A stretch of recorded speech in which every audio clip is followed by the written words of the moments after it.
je vais finir par croire que je prends goût à courir. Durant ce mois d'août, j'essaye de partir tous les matins trottiner, pas vraiment courir.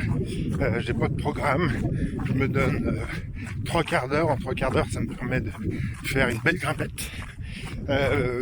Très très lentement, je vais pas mentir, hein, je vois sur ce parcours que j'ai déjà fait au printemps, des endroits où je n'arrive pas à monter.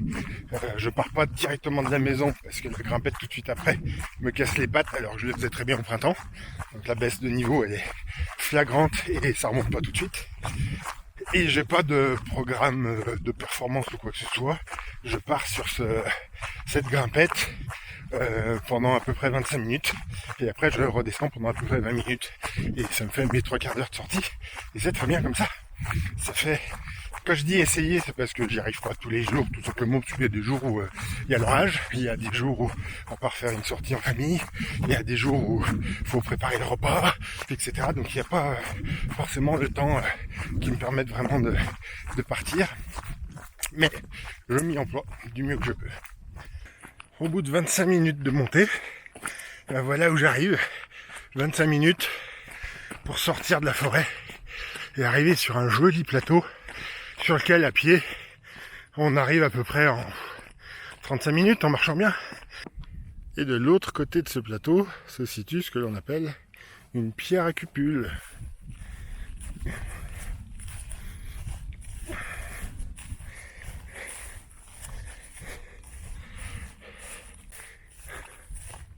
Ce qu'on appelle cupule, c'est des trous plutôt circulaires, moins grands qu'une main, qui ont été faits par l'homme sur des roches.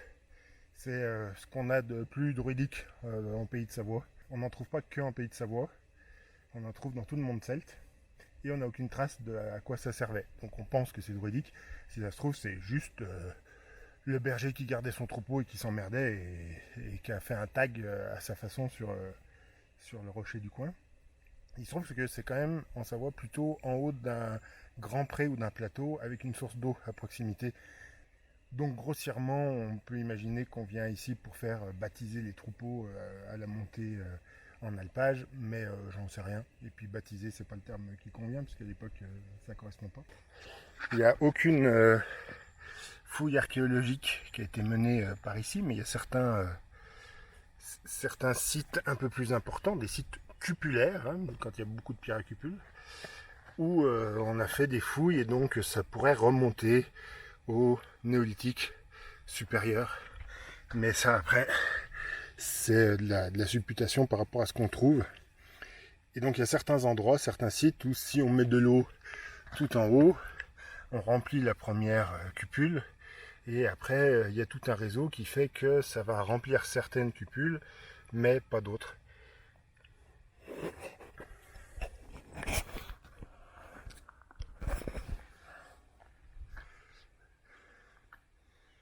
C'était mon moment prof d'histoire.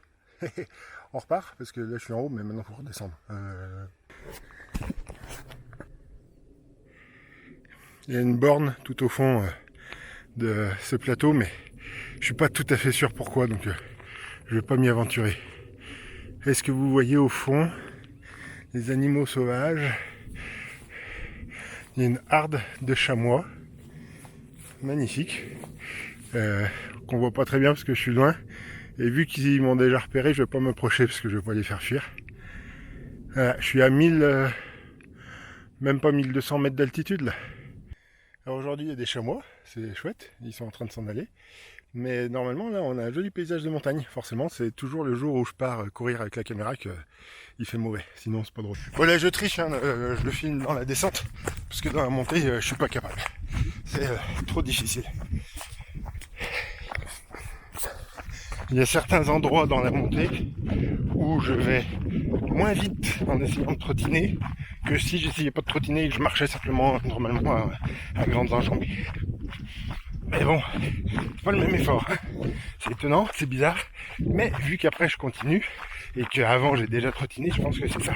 Les différentiels, ils se reconnaissent dans la gestion de l'effort et de la fatigue. Parce que là, c'est surtout les cuisses qui suivent pas. Le reste, ça va à peu près. Le cœur est jamais monté aussi haut que quand je fais des sorties en effort à plat. Donc le problème, il vient vraiment des cuisses, il va falloir remuscler ça. Et ça, je m'y emploie pas suffisamment. C'est-à-dire quand tu pars pendant presque une heure, que tu reviens de douche, si en plus tu fais des exercices de gainage, il n'est pas impossible que tu aies des remarques à la maison. Pour autant, Olivier n'est pas violent. Hein. Je veux dire, il y a beaucoup de parties comme celle-là où il y a des fourgons. C'est juste qu'il y a quelques grammettes par endroit qui sont mal, qu'il faut arriver à passer. Je pars à 1000 mètres d'altitude, j'arrive à même pas 1200. Donc c'est pas bien violent. Après, rien de ça. C'est à la campagne, c'est dans la forêt. Il fait relativement frais aujourd'hui. Donc j'ai 2 maillots, mais d'habitude je pars juste avec le débardeur et je dégouline de partout. Pourtant je perds pas de poids pour autant. Peut-être que je vais commencer à faire du muscle, parce que je pense que j'ai quand même recommencé à fondre. Mais la balance elle dit que ça descend pas bien vite. Ben voilà, j'avais dit que je ferais des vidéos une fois de temps en temps à l'envie. Bah voilà, avant j'en faisais une par semaine. Là je crois que je vais en faire une par mois. C'est pas trop mal. Donc ça c'est la vidéo de début août. Allez, profitez bien de votre été. À bientôt.